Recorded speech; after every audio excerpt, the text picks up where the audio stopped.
Well, hey, everybody. How we doing? You good? Good. Glad that you're here. Glad you're inside, keeping dry. Man, I'm so excited to see you guys. My name's Randy. I'm the worship and small groups pastor here, and this is my first time getting to preach with you guys, so I'm pretty pumped. But if this is your first time here with us, know that you're getting the B team, all right? So just buckle in and get ready for it. But we're going to have some fun. I only kept the first service about 20 minutes longer than they're supposed to. So second service, you don't have to be anywhere, and if you get up, people will judge you, so just don't do it, all right? You guys don't know. I've never preached here before. You have no idea if I'm joking or if I'm serious. I love this. This is fun. Hey, I figured that since this is my first time preaching and we're in this series called Face to Face, that I should probably introduce you to myself and my family and know that if you ever came face to face with us in our natural habitat, if you ever came over to the Strickland home, you need to know a couple of things. One, you need to know that it's loud and crazy all the time, and it's a blast, and it's fun, and we love it, and we wouldn't want it any other way because we've got 5 kids, which is a lot if you're counting, and it's crazy, and it's fun. We love it, and so we got Ella, Noah, Owen, Jack, and Charlotte, and we just have a great time. The other thing you need to know is that we have some pets in our house that you probably would want to know about, and I think they're pretty special, but they're our pets, so of course everybody thinks their pets are the best, but in the year 2018, we went through this phase where we decided, hey, let's get each of the kids a pet for their birthday.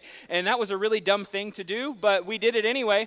And me not being a cat person, what we did is we got my oldest, Ella, when it was her birthday in 2018. She turned 10, and it's like, okay, let's get her a cat.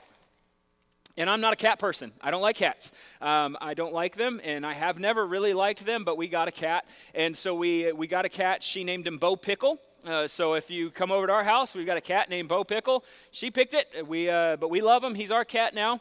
And then my son Noah, he got a snake that year for his birthday. Yeah, I'm cool with the snakes. I like it. Let's bring him on. And he's got a little corn snake, and the corn snake's awesome. He's very friendly, and he's very lovable, and he's only, Anyway, we won't go there. He's a lovable snake, and his name is Fred. We really like Fred the snake. And then we have a fish. We got Owen. He was the first kid that year to have a birthday, and he got a fish. He got a little beta fish, and his name is Pish. So we have Pish the fish. And Pish is a strange little fish, I'm going to tell you. Pish has a death wish, actually. It's not always his fault, but a lot of times it kind of is. The first time Pish tried to die wasn't really his fault. We went on vacation. We went to North Carolina, and we were going to be gone for about 10 days, and so we had our neighbor look after Pish, and I'm sure they did a great job until the last day. And the last day, they had a little munchkin that was about the same age as Owen, and he decided that he was going to help take care of Pish that day, and he decided to feed Pish, except he decided to feed him half his bottle of food, which I don't know if you know much about fish. They don't know when to stop, and if you overfeed them, it can turn the water toxic. It can do all these things where they can't breathe, and it's really bad news. So when they hand us Pish back the next day when we get home from our vacation, the water is just all kinds of like milky cloudy. Like you can't even see that there's a fish in the tank. It was awful, and we're like, oh no. And I mean, at this point, we've had the fish maybe a couple of months. And I'm thinking to myself, I'm about to have to drive to Petco and go buy another red beta fish. Like, that's the way this is going to have to. How are we going to tell our kid who just got a fish for his birthday that his fish got overfed and died? So we clean out his tank, and we get it all washed out, and we just hope for the best. And I mean, and Pish was kind of doing that like Leaning Tower of Dallas thing, that building that wouldn't go down. He was kind of swimming like this for a few days, and we were like, he's not going to make it. But 3 days later, sure enough, Pish is still alive and kicking, and he's doing great. So we're like, awesome, this fish is pretty cool. The next time he tried to die was when this one was kind of my fault, kind of his. If we're being honest, I was cleaning his tank this time, and like my wife, she's normally the one responsible for cleaning the tank, and so I didn't know what I was doing, and so I'm trying to empty his tank just enough to where I can then empty the rest of it and him into the coffee mug that we keep Pish in while we're cleaning his tank, right? All of this sounds like it's going really well until it doesn't, and Pish decides that he's going to play daredevil and jump out of the bowl while I'm trying to pour this water. And of course I'm pouring it into the sink that it doesn't have the drain stop. It's the one that goes to the garbage disposal. You know what I'm talking about? That one? Yeah. So Pish the fish jumps, and it was like slow motion, like on the cartoons, like when you see a fish on dry land, when they just kind of flop. And he did this thing, 1, 2. And then if you're ever watching golf and like a guy, he like holes in one, he like does a hole in one thing and like just bounce, and then in the cup, that's what Pish did. It was just flop, and then right into the garbage disposal. And so I was like, I've killed Pish. That's what I've done. I have killed the fish. And so I reach my hand in there, and I'm like freaking out, and I'm like, Lacey.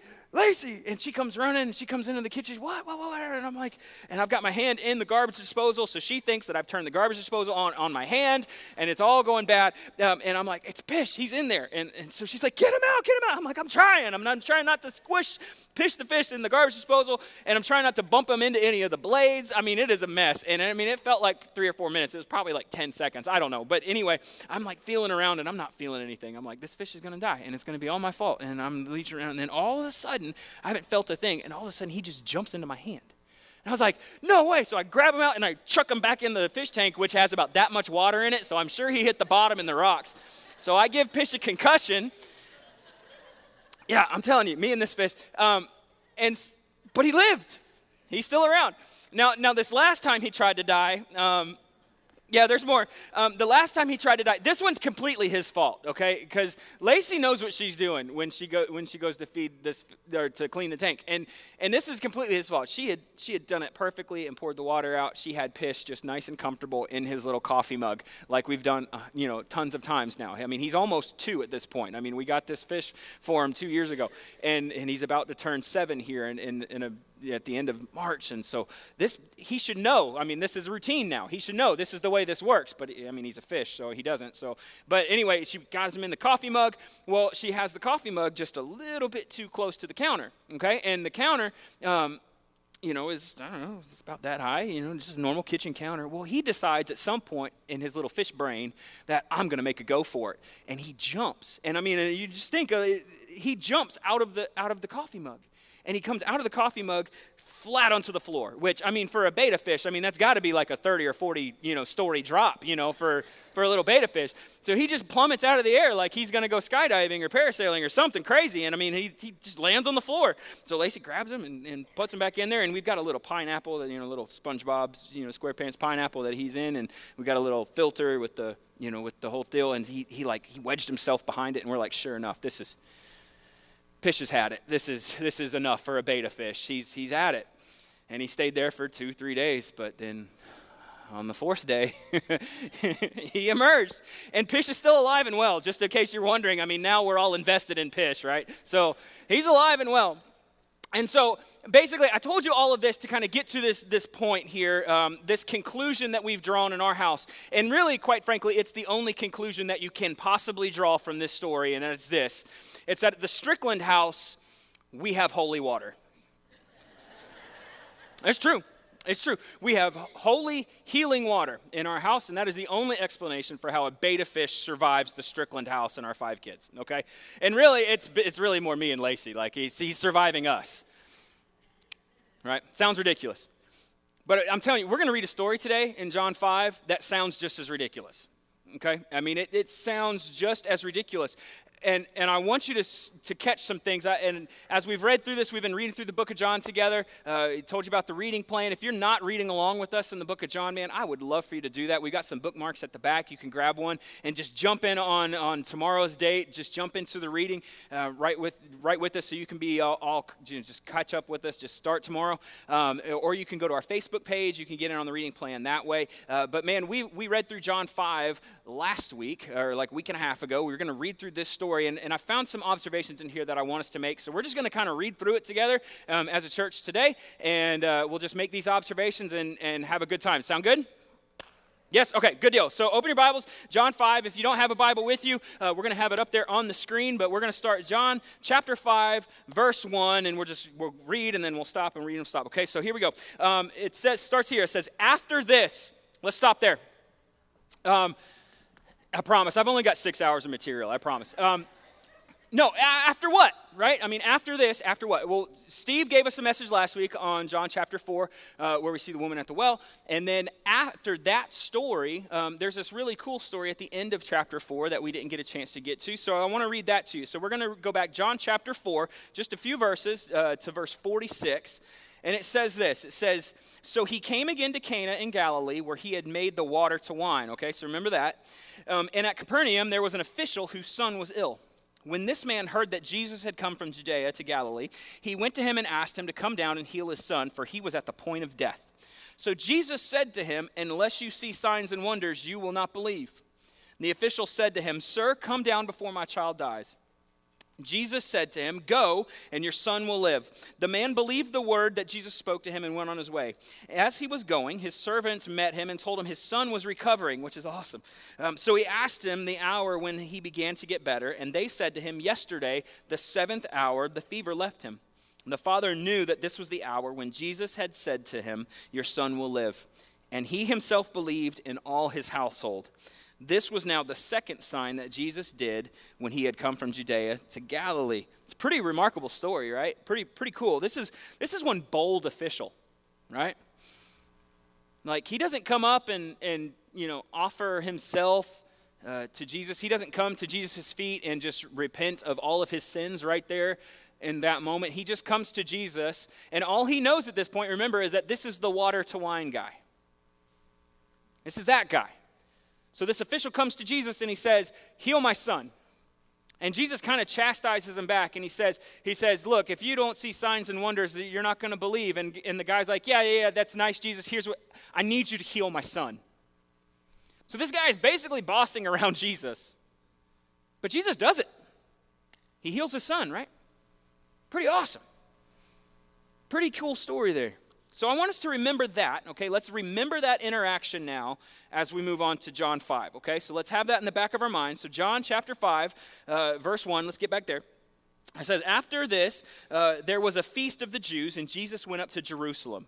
Now there in Jerusalem by the sheep gate, a pool in Aramaic called Bethesda, which has 5 roofed colonnades. In these lay a multitude of invalids, blind, lame, and paralyzed. One man was there who had been invalid for 38 years.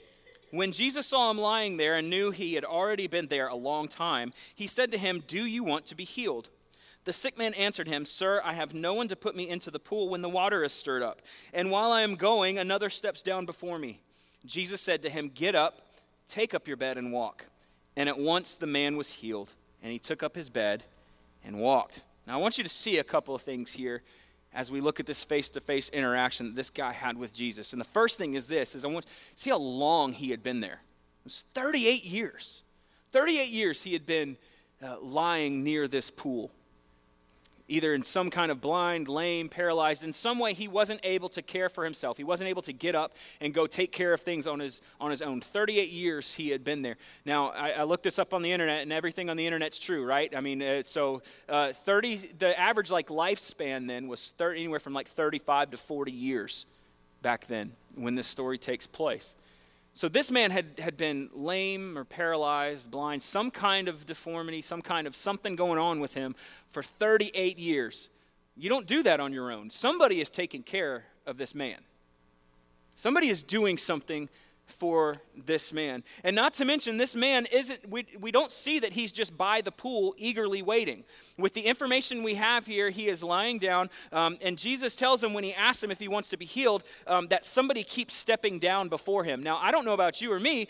I'm thinking if I've got something wrong and there's this water here that's going to heal me, I'm going to be as close to that water as I possibly can, but that's not what we find here. So I think maybe he's given up. I mean, we don't really know. We don't have a ton of information to go on, but I think it's a fair question to ask that at this point, did this guy even really want to get healed? It's probably a fair question. I don't know about you. Do you ever see like you drive around Muskogee, you go around to another large city or somewhere, you see somebody panhandling. All right, see somebody asking for money, and does your mind sometimes already just start racing to your mind starts wondering okay, well, what's he going to do with the money if I give him money, right? Are they going to go buy something they shouldn't with it? I mean, what if I go help them? I mean, they're just going to bug the very next person that comes along and ask them for something. And we start making these judgments, right? We start thinking, and I'm going to be really transparent with you here. The more that I read this story, especially once you get to later on in this story, and we'll get there in a second. Once you get to later on in this story, you really I start questioning people's motives pretty quickly, and I start doing that here. I start doing this here with this passage, and I start really getting super judgmental and judgy, and I don't necessarily really like that about my heart when I'm reading this, right? And so we have these expectations of Jesus, that he's going to do things a certain way, and this is going to be your first blank today. Like we expect Jesus to reward the deserving. We expect Jesus to reward the deserving. Right? We have our own definition in our mind of what's fair. And we expect Jesus to agree with our definition of fair and carry out his will according to what I think is fair. And again, I don't think we wouldn't say that out loud because that sounds really bad. But sometimes that's what we think. And if I'm being honest about my own heart, I mean, as I read this story, I'm like, Jesus, this man does not deserve this. In fact, a lot of times we can get ourselves into trouble thinking that Jesus is supposed to act more like Santa Claus than he is Jesus. Right? You all know the song. You better watch out. You better not cry. You better not pout. I'm telling you why. Why? Santa Claus is coming to town, right? Oh, you know it. Good. See, he's making a list. He's checking it twice. He's going to find out who's naughty or nice. Santa Claus is coming to town. He sees you when you're sleeping. Then Santa starts getting creepy, right? Like, Santa, what are you doing? Get away from my window, man, right? No, see, we expect, all right, if we do enough good things, if we are good enough, if we do everything like we're supposed to, if we're good Christians and we do everything like we're supposed to do, if we do enough good things, that we're going to end up on the nice list, and at the end of the year, we're going to end up with a shiny new present under the tree that we've earned and we deserve it because we've been good. And the people around us that we see that are doing things that they're not supposed to, and they're not living like they should, and they're not living like I do, they don't even go to church half the time, right? They deserve a lump of coal. And we expect Jesus to act like that, right? We look around at that person that's next to us, our neighbor, who we just make all kinds of judgments about. We make judgments about the people we come in contact with every day, that person at work who's just got the sour attitude, and we just start making judgment after judgment after judgment. And see, it can really get under our skin when they start getting blessed, right? They have something good, something fortunate come to them, right? If we're going to be real honest and real transparent here, what happens when that person who you know ain't living right all of a sudden gets a financial blessing out of nowhere? And meanwhile, you're wondering how you're going to pay the next bill that comes through. And you're like, God, I'm here at church every week. I go to everything. I even donated to the barbecue dinner that we're having. All right? I'm doing things right. I deserve it. That person doesn't deserve that. So you make these judgments about what people deserve and what they don't deserve, when really the reality that we find is found in Romans 5:6. Romans 5:6 says this. It says, "For while we were still weak, at the right time Christ died for the ungodly."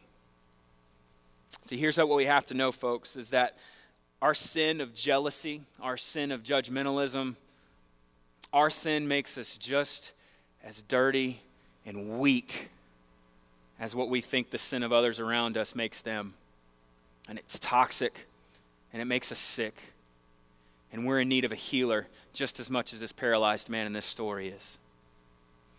See, later on in Romans, 2 verses later, in Romans 5:8, it says that God demonstrates his own love for us in this, that while we were still sinners, so not when we got it all right, not when we deserve it, not when we're finally doing enough good things to be on the nice list, while we were yet sinners, Christ died for us.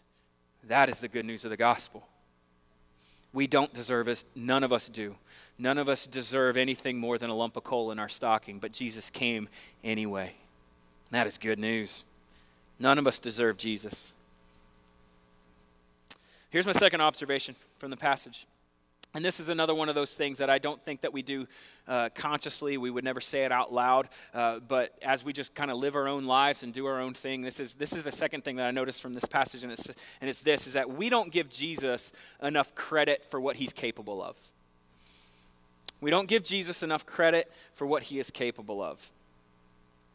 And I think, as you look at this passage, I want you to notice something, okay, that we maybe have glanced over. And depending on your translation of the Bible that you're using, I'm using the ESV today. That's what I typically read out of and teach out of. But I want us to notice something in the ESV that maybe we didn't catch the first time around, okay? So put on your real observant eyes for the next couple minutes, okay? So here we go. John 5, 1 through 5, we're going to read that again. It says, "Now there is in Jerusalem by the sheep gate a pool in Aramaic called Bethesda," which that actually means pool of mercy, which is really cool. All right, "which has 5 roofed colonnades." Verse 3, "In these lay a multitude of invalids, blind, lame, and paralyzed." Verse 5, "One man was there who had been invalid for 38 years. Okay, did you catch it? Where's verse 4? We just skipped over it. Where's verse 4? Guess what? In my Bible, it's not there. And we're like, wait a second, isn't the Bible supposed to be perfect? Did my publisher mess up? What in the world? Did somebody take an eraser to the wrong part of the scripture? What's going on here? All right, and here's the deal, is if you're ever missing something in your Bible, you're reading your Bible and you find out that there's something there, or there's something not there that maybe you think is supposed to be, here's all you need to do. Get a bigger Bible. I'm kidding, by the way, totally kidding. Okay. It's a different translation. Okay, this is the New King James Version. All right, and here's what you got to know about the Bible. So this collection of letters that we have, the Bible is a collection of letters, and it's letters that the church has used for thousands of years, and it's the word of the prophets that God spoke directly through these men who wrote these books, and it is what the church has used since we've been teaching the Bible, right? And we have all of the letters of the apostles, and they were all put together by a group of men later on who gathered this collection of letters and put it together in what we now call the Bible, okay? But here's what you have to know about these people is that they were men, right? And they have disagreements, just like we do, okay? And we've got all of these denominations that all believe different things, right? Okay, so there's what happened here in verse 4 is that the earliest manuscripts that we have of the book of John don't include verse 4. They're not there, okay? A lot of the later ones that we all have verse 4 in it, okay? So I'm going to read it to you from New King James Version that has verse 4 included, and you'll probably see why that maybe they kind of, since there was some that had it and some didn't, that they decided to kind of just leave it out of some translations, okay? So let's read it. Let's go back to verse 2 here in the New King James Version. Again, we'll have it up there so you don't have to worry about having the right translation right at your fingertips, all right? But here we go. Verse 2. "Now there is in Jerusalem by the sheep gate a pool, which is called in Hebrew Bethesda, having 5 porches. And these lay a great multitude of sick people, blind, lame, paralyzed, waiting for the moving of the water." And here's verse 4. "For an angel went down at a certain time into the pool and stirred up the water. Then whoever stepped in first after the stirring of the water was made well of whatever disease he had." Now that sounds like something from a Lord of the Rings movie, doesn't it? Right? Sounds like a legend. I mean, it sounds like a great story that would be in a sci-fi novel, right? But let's think for a minute what we see in the rest of the Bible. I mean, this by far, let's just pretend let's believe this is true, okay? Let's believe for a second that this is true. So whether legend or not, we don't know, let's just think for a minute that if this is true, this isn't the strangest thing that's happened in the Bible. I mean, 4 chapters later in John 9, Jesus spits into some mud. He takes that mud and then rubs it around his hands and then rubs it in somebody's eyes, and they're healed from their blindness. Okay, that's kind of creepy. I don't know if I want that, but I mean, the person could see.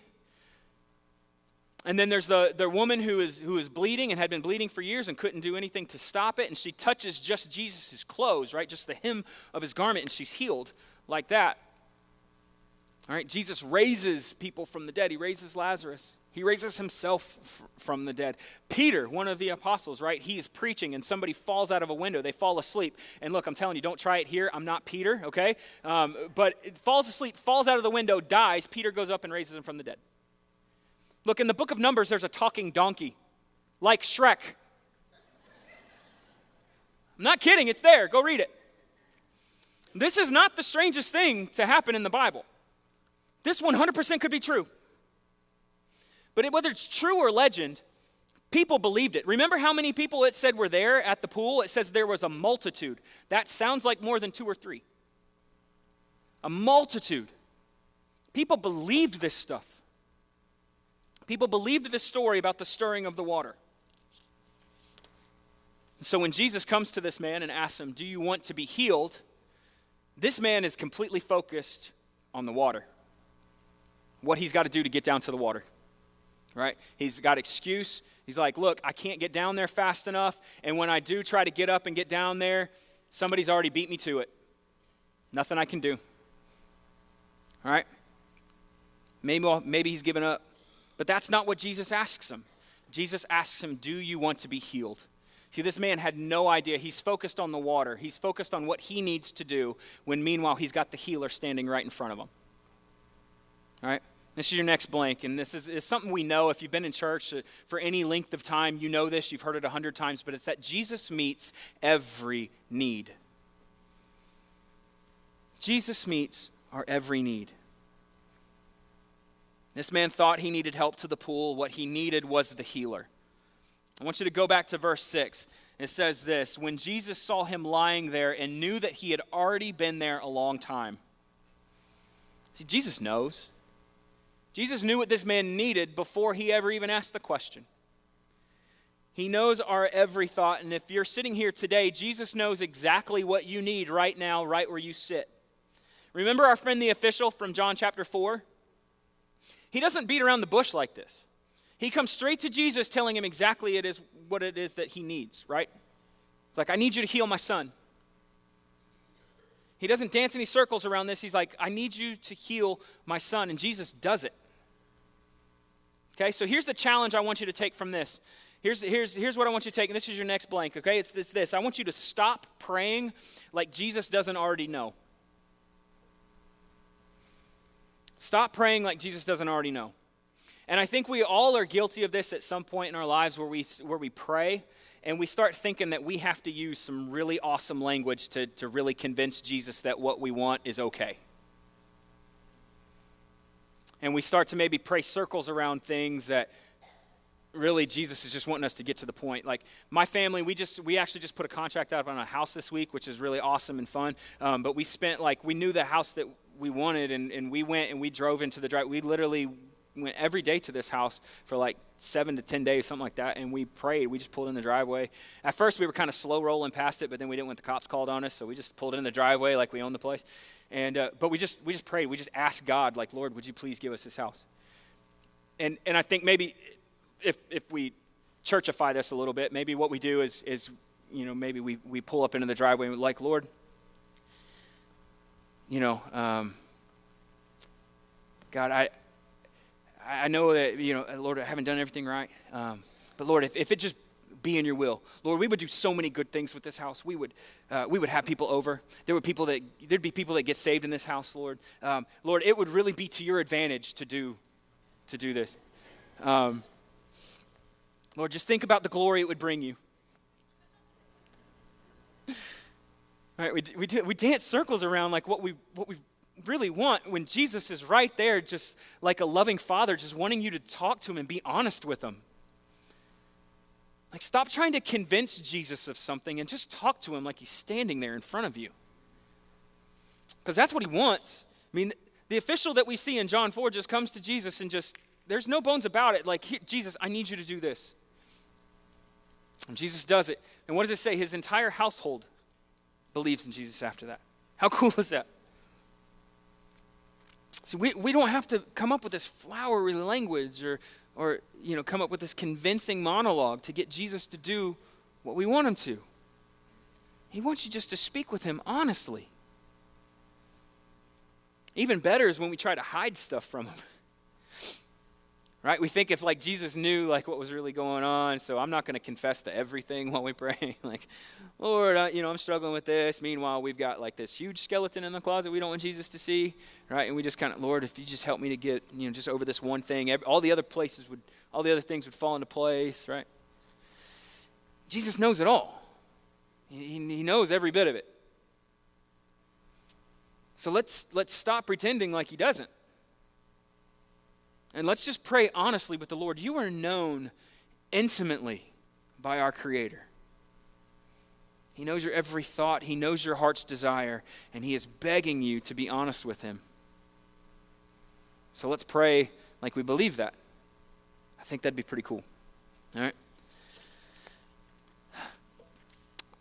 Before we go on, though, I feel like I have to add an asterisk to that.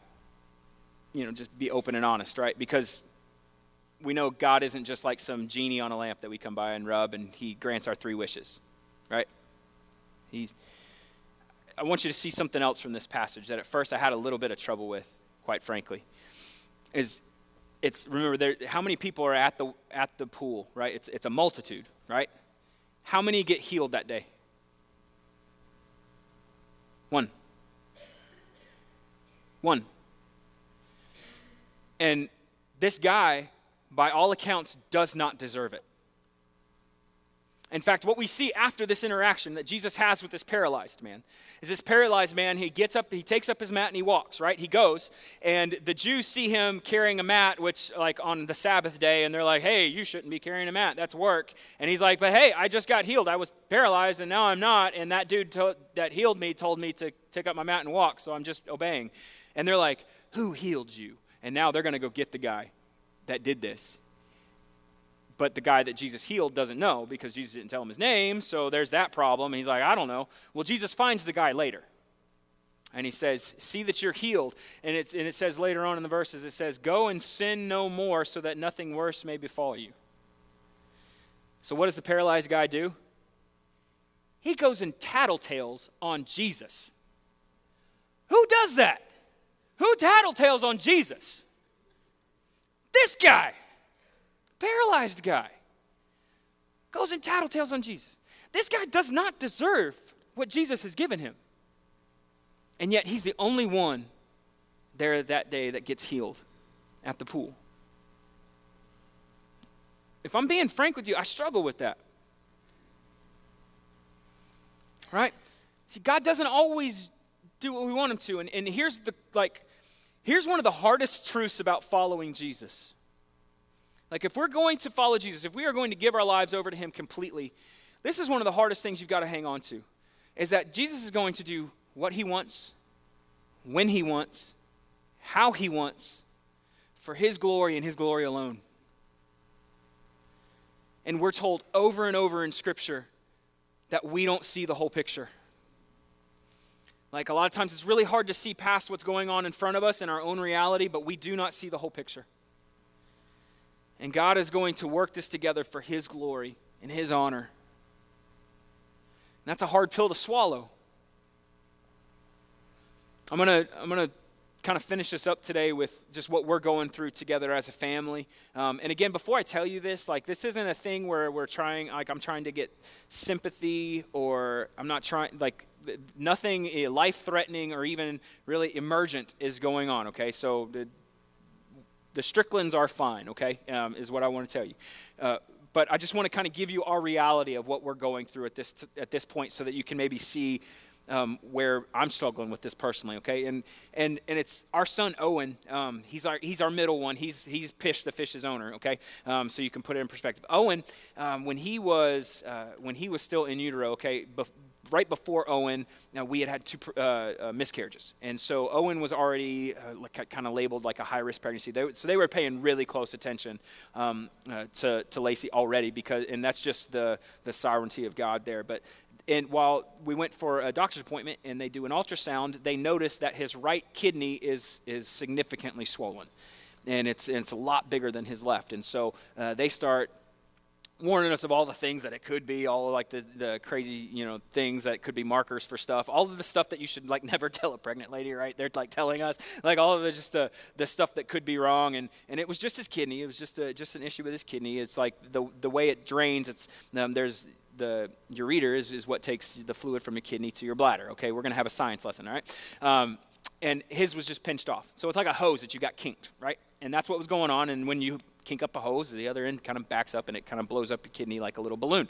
And that's what Owen had going on. And so when he was 5 weeks old, he had his first surgery to correct it. And so they go in there and they cut the little part out, and then they sew the ureter back together, and they put a stent in there to keep it from having scar tissue grow over it. And so they did that. They kept that stent in there. I think it was like 6 weeks, and then they pulled it out. Well, it started blowing back up again.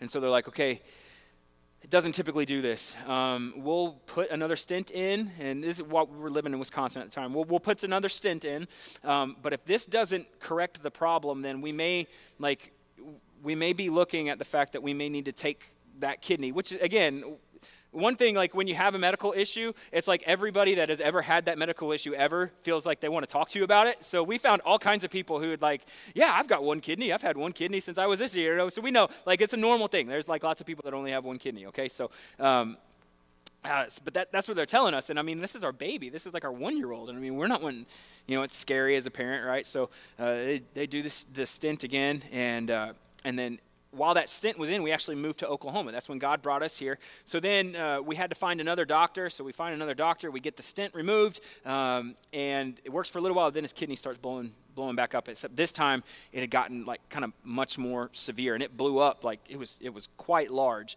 And all of that kidney tissue that you see, if you ever go to a doctor and you see like all the fleshy part that's supposed to be in a kidney, it just wasn't there. It was just blown up like a water balloon. And his belly, you could like tell, the right side of his belly was like a little bit larger than the left, and so our doctor here, we're already going in thinking like, okay, they're going to tell us they need to take that kidney, and like, okay, we get prepared for this, and our doctor's like, why don't we just go in there and see?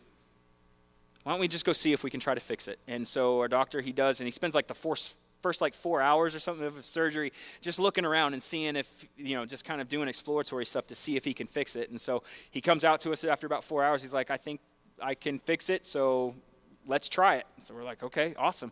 So he fixes it, and it starts draining, and quite frankly, after that, we had not had any problems. I mean, we're talking God has healed our kid. Like, I wish you could see, like, the ultrasound pics and like, knew what his kidney looked like when he was 2. I mean, it literally looks like a water balloon. And then 2-3 years after, it looks normal. Larger, but normal. Like, his kidney tissue had, like, regrown. And, like, all of these things that they told us that does not typically happened with Owen, and it was wonderful. And we've been telling people for 2 years that Owen is healed. Like, God has healed our son. Like, we've watched it. Until about a month ago. And then about a month ago, his pediatrician had just seen it. It was still kind of open on his medical charts, and he's like, "Hey, you need to go get another ultrasound just to check it off, just so that we can get it off of there and know that he's not dealing with this anymore." And so we go to the ultrasound, and Lacey knew right away. Looked at it, and his kidney looked different. It's blown back up, and we don't know why. And quite frankly, I'm going, God, what are you doing? Now again, I want you to. There's nothing life-threatening. He's here today. He's here in the room. I mean, if you go talk to him about it, like, he knows there's something wrong with his kidney, but he has no idea, like, what it all means. I mean, he was so little when he had his last surgery. I mean, he has no concept of what's coming. But like us as his parents are like, you know, if he's going to have surgeries, I mean, like, we're like going through all of the things that we've already gone through him again, and we're going, God, why? Like, think about the testimony that you're ruining right now. Right? This sounds so arrogant even coming out, but I mean, like, that's what's here. It's like, God, what are you doing? I don't understand it. You know, I've got another friend who right now he's going through the loss of his father. His father is probably in his last couple days, hours, minutes. I mean, we don't know. And he's been suffering for a long time. And then at the same time that this is going on, he's got like bulging discs in his back to where he could barely move. His poor wife had like just severe case of the flu. I mean, just all of this stuff going on. And I'm like, it's not fair. Like, Lord, I mean, these people have followed Christ their entire lives. Yeah, why haven't you healed them? Like, what? I don't get it. And here's the question that you have to ask, okay? And this is what makes that, you know, the prosperity gospel so dangerous, folks. Okay, and it's when when you attach something like to Jesus, right? That it takes Jesus plus whatever it is that you want to have happen to equal your happiness, we get into a very dangerous place. Like if we just have enough faith, if we just love God enough, if we just do enough right things, then God will bend his knee to our will. And that's a dangerous spot to be in. And that's not where I want to be in. So you've got to ask yourself, okay, is it still worth it to follow God? Is he trustworthy? Is God still worth following? Even when the answer is no.